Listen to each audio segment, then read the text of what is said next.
Does inpatient rehab work? Yes, it absolutely does, but it's obviously at the responsibility of the user, so the client or the customer, whatever you want to call them. If they're not interested in being there because they're there because their family has requested it, then it is unlikely to work. They need to be determined in order for inpatient rehab to work.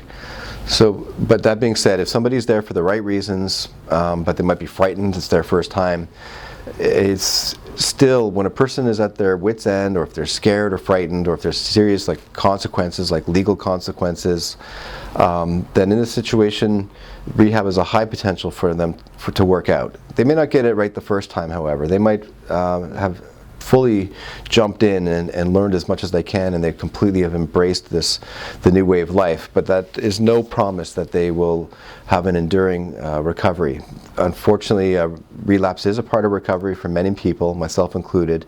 It took a few goes to get it right, and to realize with each relapse that it was just a one-way street. That was my own personal experience. And it is more common than we think, but just because a person may relapse afterwards doesn't mean that the rehab failed. Whatever clean time they had, they should deserve credit for that. It should not be punitive. We should not punish people because they had a relapse. No one can take away the amount of clean time they had, and the fact that they had some clean time under their belt is a good sign that they're ready to have more clean time in the future. So does inpatient rehab work? Yes, I think it's the best possible treatment for people who have had multiple relapses, or who are deeply involved in an addiction, who can't quit on their own. Inpatient rehab can offer a lot of benefit, and there needs to be some work put in by that user as well. The family should learn about this program, but absolutely, yes, inpatient rehabs work. What does inpatient rehab cost?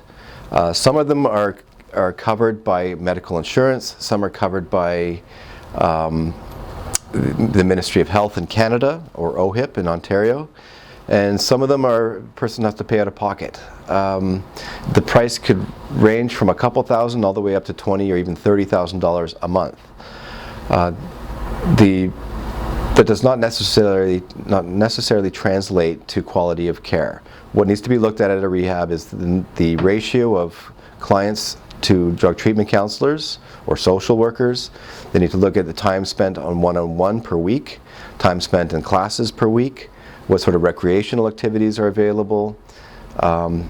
As far as looking at their numbers, I would take that with a grain of salt, meaning like their published numbers saying what their success likelihood is. I think there's a large opportunity for incorrect information to be given there. So if they're publishing what their success ratio is like, I would seriously question that, because it needs to be qualified over time. Like what is their success ratio like at 3 months? What about 6 months? What about 1 year? What about 5 years?